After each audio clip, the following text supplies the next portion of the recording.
नमस्कार दोस्तों। जैसे कि आजकल एक देश में एक बहुत बड़ा मुद्दा चला हुआ है, जेफरी एप्स्टीन का ईमेल जो वायरल हुआ है, जो लीक हुआ है। वो बताया जा रहा है कि 2017 में एप्स्टीन ने किसी मिडल ईस्ट के किसी आदमी के पास वो ईमेल किया था, जो लीक हुआ है और उसमें हमारे प्रधानमंत्री मोदी जी का नाम आया है। उस ईमेल की लैंग्वेज ही कुछ ऐसी है कि उसने कहा है कि मोदी जी ने मुझसे सलाह ली, या हो ये हो कहता हो कि मैंने मोदी जी को सलाह दी और वो इज़राइल आए और उन्होंने डांस किया, गाने भी गाए और किसके लिए? डोनाल्ड ट्रंप को खुश करने के लिए। और आगे लिखा इट वर्क्स, और वो फार्मूला काम कर गया।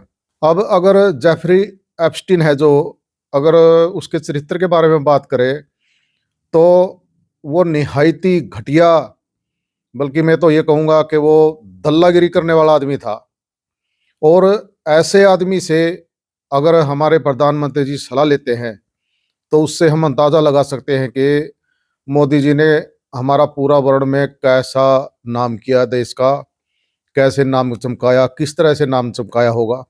अगर मैं एप्स्टीन के बारे में थोड़ा बताऊँ, वैसे जो सोशल मीडिया पे रहते हैं वो ज़्यादातर जान चुके हैं, लेकिन फिर भी अगर थोड़ा-सा मैं बताऊँ तो आसानी होगी।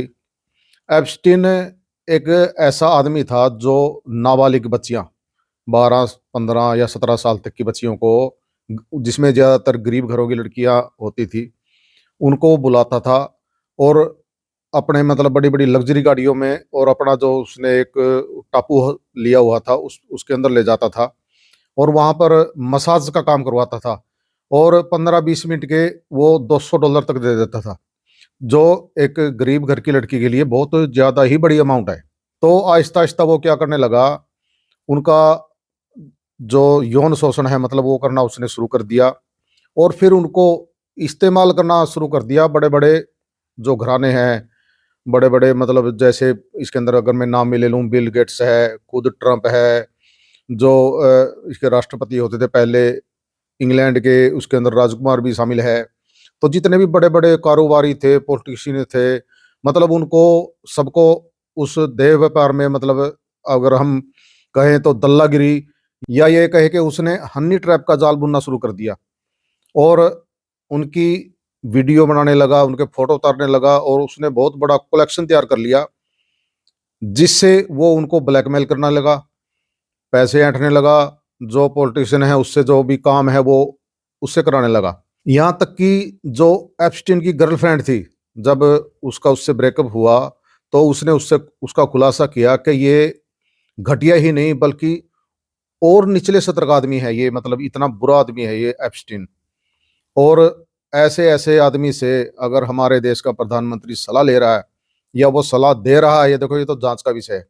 वैसे सरकार ये बोल रही है कि वो तो क्रिमिनल आदमी था, वो झूठ बोल रहा था।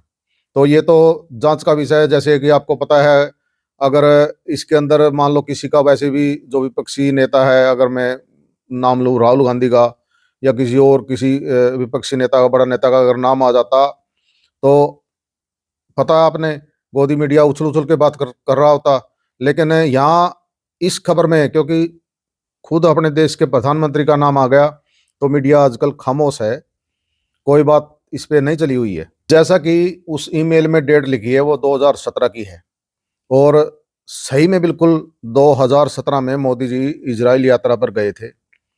जो आपने फ़ोटो देखे हैं समुद्र के अंदर, वो चल रहे हैं, बातें कर रहे हैं, हाथ मिला रहे हैं। उस वक़्त तो गोदी मीडिया ये कह रहा था कि देखो, हम सबसे बड़े देश के, मतलब जो हथियारों का विक्रेता है या बहुत बड़ा देश है, वो उसके साथ प्रधानमंत्री जी कैसे मिल रहे हैं।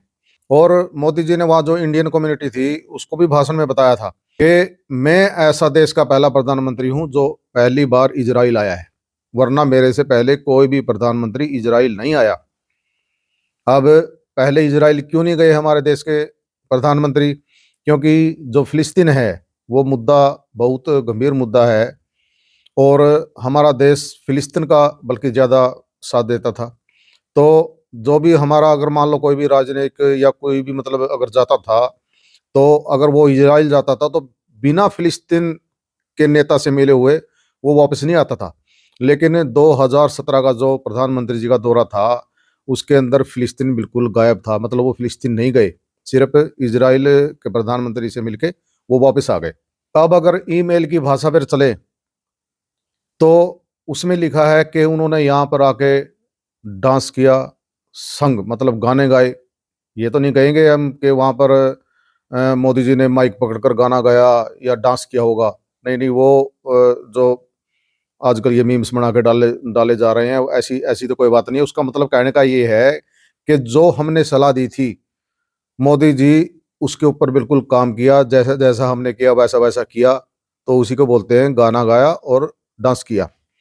अब उन्होंने हमारे प्रधानमंत्री को क्या सलाह दी या उनसे क्या काम करवाया और ऐसी क्या नौबत आ गई कि डोनाल्ड ट्रंप को खुश करने के लिए मोदी जी ने ऐसा काम करना पड़ा। और ये ट्रंप भी बार बार कह चुका है, जैसे अभी 1 महीना पहले कहा कि मोदी जी मुझे खुश करना चाहते हैं।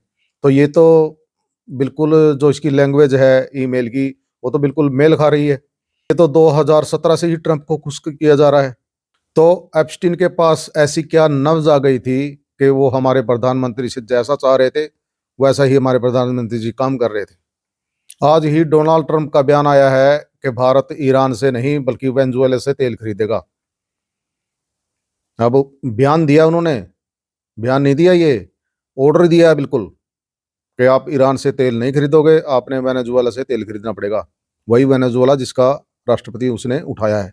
जैसे कि पहले भी मैं एक वीडियो में बोल चुका हूं कि हमारे देश के प्रधानमंत्री को पूरे देश की जनता के सामने ये बता देना चाहिए कि इजराइल या अमेरिका या एप्स्टीन के पास ऐसी कौन सी कमजोर कड़ी थी उनकी और उसका देश को क्या क्या नुकसान हुआ, क्या क्या बदनामी हुई, तो वो खुल के बता देना चाहिए। अगर प्रधानमंत्री जी जैसा कि बोलते हैं कि मैं पक्का राष्ट्रवादी हूँ।